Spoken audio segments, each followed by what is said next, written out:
ಪ್ರತಿದಿನ ಕುಡಿಯೋದ್ರಿಂದ ಎಳ್ನೀರನ್ನ ಏನಾಗುತ್ತೆ ಅನ್ನೋದನ್ನ ಇವತ್ತಿನ ವಿಡಿಯೋದಲ್ಲಿ ಡೀಟೇಲ್ ಆಗಿ ಹೇಳ್ತಾ ಇದ್ದೀನಿ. ಚರ್ಮದ ಆರೋಗ್ಯಕ್ಕೆ ಕೂಡ ತುಂಬಾನೇ ಒಳ್ಳೆಯದಿದು. ಪ್ರತಿದಿನ ನಾವು ಎಳ್ನೀರು ಕುಡಿಯುವ ಅಭ್ಯಾಸ ಮಾಡ್ಕೊಂಡ್ರೆ ಚರ್ಮ ಗ್ಲೋ ಬರೋದಕ್ಕೆ ಹೆಲ್ಪ್ ಆಗುತ್ತೆ ಇದು.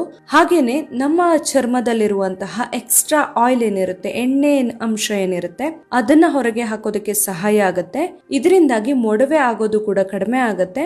ಜೊತೆಯಲ್ಲಿ ಮುಖದಲ್ಲಿ ಎಲ್ಲ ಸುಕ್ಕು ಆಗದೆ ಇರೋ ತರ ನೋಡ್ಕೊಳ್ಳೋದಕ್ಕೆ ಕೂಡ ಇದು ಒಳ್ಳೆಯದು. ಇನ್ನು ಕಿಡ್ನಿಯಲ್ಲಿ ಸ್ಟೋನ್ ಫಾರ್ಮ್ ಆಗಬಾರ್ದು ಅಂತಾದ್ರೆ ನಾವು ಪ್ರತಿದಿನ ಎಳ್ನೀರು ಕುಡಿಯೋದು ತುಂಬಾನೇ ಒಳ್ಳೆಯದು. ಪ್ರತಿದಿನ ಒಂದು ಎಳ್ನೀರನ್ನ ಕುಡಿತಾ ಇರೋದ್ರಿಂದ ಕಿಡ್ನಿ ಸ್ಟೋನ್ ಆಗುವಂತಹ ಸಂಭವ ತುಂಬಾನೇ ಕಡಿಮೆ ಇರುತ್ತೆ. ಇನ್ನು ಡಯಾಬಿಟಿಸ್ ಇರೋರಿಗೆ ತುಂಬಾನೇ ಒಳ್ಳೆಯದಿದು. ದೇಹದಲ್ಲಿ ಬ್ಲಡ್ ಶುಗರ್ ಲೆವೆಲ್ ನ ಮೇಂಟೈನ್ ಮಾಡೋದಕ್ಕೆ ಈ ಎಳ್ನೀರಲ್ಲಿ ಇರುವಂತಹ ಮ್ಯಾಗ್ನೀಷಿಯಂ ತುಂಬಾನೇ ಸಹಾಯ ಮಾಡುತ್ತೆ. ಹಾಗೇನೆ ಅಧಿಕ ರಕ್ತದೊತ್ತಡ ಸಮಸ್ಯೆ ಯಾರಿಗೆ ಇರುತ್ತೆ, ಹೈ BP ಸಮಸ್ಯೆ ಅಂತವರಿಗೆ ಕೂಡ ಎಳ್ನೀರು ತುಂಬಾನೇ ಒಳ್ಳೆಯದು. ಅದರ ಜೊತೆಯಲ್ಲಿ ನಮ್ಮ ದೇಹಕ್ಕೆ ಏನಾದ್ರೂ ತುಂಬಾ ಸುಸ್ತು, ಬಳಲಿಕೆ, ಆಯಾಸ ಎಲ್ಲ ಆಗ್ತಾ ಇದ್ರೆ ಕೂಡ ಅದನ್ನ ನಿವಾರಣೆ ಮಾಡೋದಕ್ಕೂ ಕೂಡ ನಾವು ಎಳ್ನೀರು ಕುಡಿಯೋದ್ರಿಂದ ತುಂಬಾನೇ ಸಹಕಾರಿ. ಇನ್ನು ಗರ್ಭಿಣಿ ಸ್ತ್ರೀಯರಿಗಂತೂ ತುಂಬಾನೇ ಒಳ್ಳೆಯದಿದು. ಇದರಲ್ಲಿರುವಂತಹ ಒಮೆಗಾ 3 ಮಗುವಿನ ಬೆಳವಣಿಗೆಗೆ, ಮಗುವಿನ ಬ್ರೈನ್ ನ ಬೆಳವಣಿಗೆಗೆ ತುಂಬಾನೇ ಸಹಕಾರಿ. ಇದೊಂದು ಬೆಸ್ಟ್ ನ್ಯಾಚುರಲ್ ಡ್ರಿಂಕ್ ಅಂತ ಹೇಳ್ಬಹುದು. ನಾರ್ಮಲ್ ಆಗಿ ಎಳ್ನೀರಲ್ಲಿ ಏನು ಕೆಮಿಕಲ್ಸ್ ಮಿಕ್ಸ್ ಆಗಿರೋದಿಲ್ಲ, ಹಾಗೇನೆ ಏನು ಕಲಬೆರಕೆ ಕೂಡ ಇರೋದಿಲ್ಲ, ಅದೇ ರೀತಿಯಲ್ಲಿ ಸೈಡ್ ಎಫೆಕ್ಟ್ಸ್ ಕೂಡ